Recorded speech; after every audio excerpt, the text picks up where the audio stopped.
আল্লাহর নবী সাল্লাল্লাহু আলাইহি সাল্লাম বলেন, হুব্বুল ওয়াক্তি মিনাল ঈমান।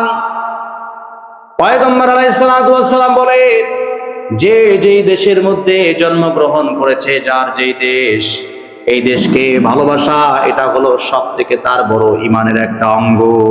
সুবহানাল্লাহ। আল্লাহর নবী সাল্লাল্লাহু আলাইহি সাল্লামকে যখন আপন চাচা আবু জাহেলের দল হত্যা করার জন্য বিশাল বড় সৈন্যবাহিনীদেরকে নিয়ে যখন রাতের অন্ধকারে তার ঘরকে গ্রাস করে ফেলছে, তার আপন জামাই আলী রাদিয়াল্লাহু তাআলা আনহু ঘরের ভিতরে ঢুকে গেছেন। ডাক দিয়ে বলে, শ্বশুর, আপনি এই মক্কার জমিন থেকে দূরে মদিনার মধ্যে চলে যান।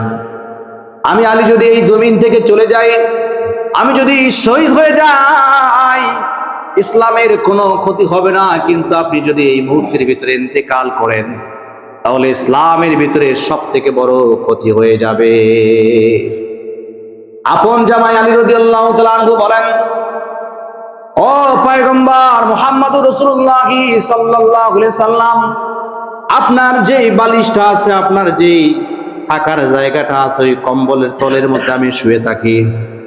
কাফেরের দলেরা, মুশরিকের দলেরা যখন দেখবে এই জায়গার ভিতরে একজন শোয়া, মনে করবে পয়গম্বর এখানে শুয়ে আছে, তাদের ধারালো তলোয়ার এই জায়গার ভিতরে আঘাত করে ফেলবে। তারা আপনাকে হত্যা করার জন্য চেষ্টা করবে, কিন্তু হত্যা করার পরে দেখবে আপনি সেই জায়গার মধ্যে নাই, বরং এই জায়গার ভিতরে আমি আছি। সুবহানাল্লাহ। এরকম ছিল সাহাবায়ে কেরামের পয়গম্বরের উপরে ভালোবাসা। এই মুসলমান, এমন ভাবে পয়গম্বরকে ভালোবাসা লাগবে। আল্লাহ নবী সাল্লাল্লাহু আলাইহি সাল্লাম বলেন, লা ইউমিনু আহাদুকুম হাত্তা ইয়াকুনা হাব্বা ইলাইহি। এই মানুষেরা শোনো, তোমরা যদি পয়গম্বরকে ভালোবাসতে চাও তো কেমন ভালোবাসবা? ওয়ামি ওয়ালাদিহি ওয়া ওয়ালাদিহি ওয়ান নাস আজমাইন। আপন সন্তান থেকে আমাকে বেশি ভালোবাসা লাগবে, নিজের মা বাবার থেকেও আমাকে বেশি ভালোবাসা লাগবে, এমন কি তোমার নিজের জীবনটার থেকেও যদি বেশি ভালোবাসো, এটাই হবে আমার একমাত্র অনুকরণ করা। সুবহানাল্লাহ। আল্লাহ নবী সাল্লাল্লাহু আলাইহি সাল্লামের ভালোবাসার সব থেকে বড় উপকরণ হলো নিজের জীবন থেকে বেশি ভালোবাসা। যদি কোনো ব্যক্তি নিজের জীবন থেকে আল্লাহর পয়গম্বরকে ভালো না বাসে, সে পরিপূর্ণ ঈমানদার হতে পারবে না, আর সেই ঈমান দিয়ে সে আল্লাহ পাকের নাজাত পাবে না। জাহান্নাম থেকে মুক্তি পাওয়ারও তার কোনো অবকাশ থাকে না। এই জন্য আলী রাদিয়াল্লাহু তাআলা আনহু আপন পয়গম্বরকে নিজের বিছানার মধ্যে শুয়ে পয়গম্বরকে মদিনার ভিতরে যাওয়ার অনুমতি দিয়ে দিলেন। আল্লাহর নবী সঙ্গে সঙ্গে সেখান থেকে উঠে ইসলামকে জিন্দা করার জন্য আপন ভূমি, আপন মক্কার জমিন, জন্মস্থান ত্যাগ করলেন। যখন আপন মক্কার জায়গা, আপন বাবার জায়গা, নিজের চাচার জায়গা, যেই জায়গার ভিতরে তার আপন না, অন্ধকার কবরের ভিতরে শুয়ে আছে, ওই মার কবরের দিকে একবার তাকায়, বাবার কবরের দিকে একবার তাকায়, যেই জায়গার ভিতরে জন্ম হয়েছে সেই জায়গার দিকে একবার তাকায়, আর মদিনার দিকে চলে, একবার সামনের দিকে তাকায় তো 10 বার পিছনের দিকে তাকায়, আপন ঘরের দিকে বারবার তাকায়। আল্লাহর নবী ওই সময় বলেন, হুব্বুল ওয়াক্তি মিনাল ঈমান। এ মুসলমান গোষ্ঠী শোনো, নিজের জন্মভূমি, নিজের দেশকে ভালোবাসা, এটাও হলো একটা ঈমানের অঙ্গ। সুবহানাল্লাহ বলুন। যদি কোনো জাতি, যদি কোনো দল, যদি কোনো মত বর্ণ নিজের দেশকে ক্ষতি করার জন্য চেষ্টা করে, আপন এই দেশের ক্ষতি করার জন্য যদি কোনো বান্দা, যদি কোনো উম্মাত ক্ষতি করার জন্য চেষ্টা করে, আর সেই ক্ষতিকে ধূলিসাৎ করে নিজের দেশকে বাঁচানো একজন প্রকৃত দেশের নাগরিক হিসেবে তার ঈমানি দায়িত্ব হয়ে যায়। যদি কোনো মানুষ বলে পবিত্র কোরআনে রাজনীতি নাই, সে ভুয়ার স্বর্গে বসবাস করে, বোকার স্বর্গে বসবাস করে। পাতায় পাতায় পবিত্র কোরআনের রাজনীতির আয়াত। রাজনীতি ছাড়া আল্লাহর পয়গম্বর দেশের প্রেসিডেন্ট হয় নাই।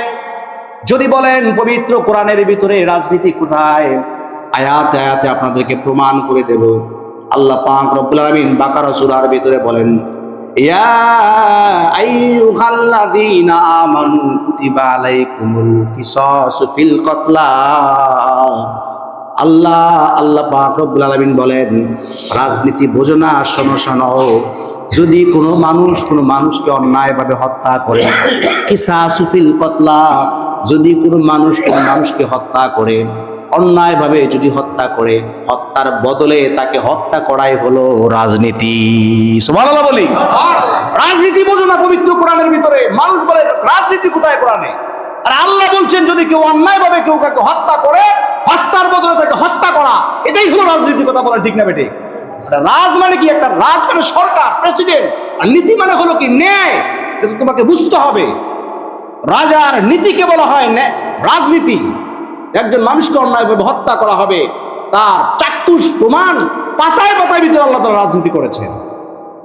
এইভাবে সমাজের ভিতরে, রাষ্ট্রের ভিতরে দেশকে ক্ষুণ্ণ করার জন্য, দেশের ভাব ও মূর্তিকে ধূলিসাৎ করার জন্য, দেশকে নষ্ট করার জন্য একজন জুলাই যোদ্ধাকে, আমাদের সকলের প্রিয় হাদী ভাই, নাম আমরা শুনেছি, প্রিয় হাদী ভাই, বাংলার ভূখণ্ডের ভিতরে একজন সম্পদ, সেই হাদী ভাইকে আওয়ামী লীগের কিছু ছাত্রলীগের সন্ত্রাসী বাহিনী তার হাতের মধ্যে গুলি নিয়ে, একজন সাধারণ মানুষের মধ্যে একটু অস্ত্র থাকে, আমি তো বলি সব থেকে বড় জঙ্গি সন্ত্রাস হলো তারা, যারা প্রকাশ্যভাবে তাদের হাতের মধ্যে অস্ত্র নেয় এবং আইন বিরোধী কাজ করে, দেশ রত্ন একজন দেশের সম্পদকে, যার সনদে, যার জুলাইয়ের শত গর্জনের মাধ্যমে বাংলার এই জমিন দ্বিতীয়বার স্বাধীনতা অর্জন করেছে, মানুষেরা স্বাধীনতার স্বাদ পেয়েছে, একজন জুলাই যোদ্ধা সেই হাদী ভাইকে গুলিবিদ্ধ করে আঘাত করেছে।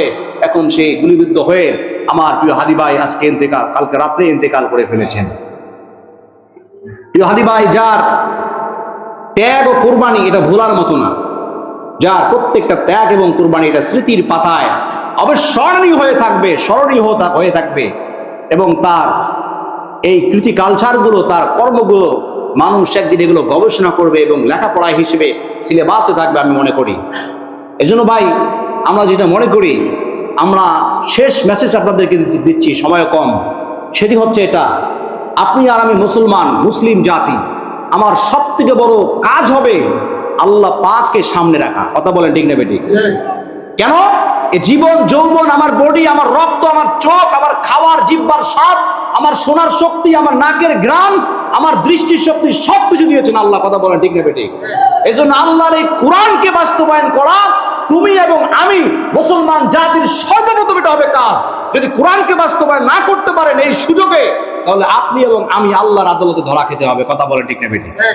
আপনার দল পার্সোনাল থাকতে পারে, আপনার বর্ণ আলাদা থাকতে পারে, ধর্ম আলাদা থাকতে পারে, কিন্তু আপনার মানসিকতা সর্বপ্রথম থাকবে যে কোরআনকে দেশের মধ্যে বাস্তবায়ন করা। কথা বলেন ঠিক না বেটি?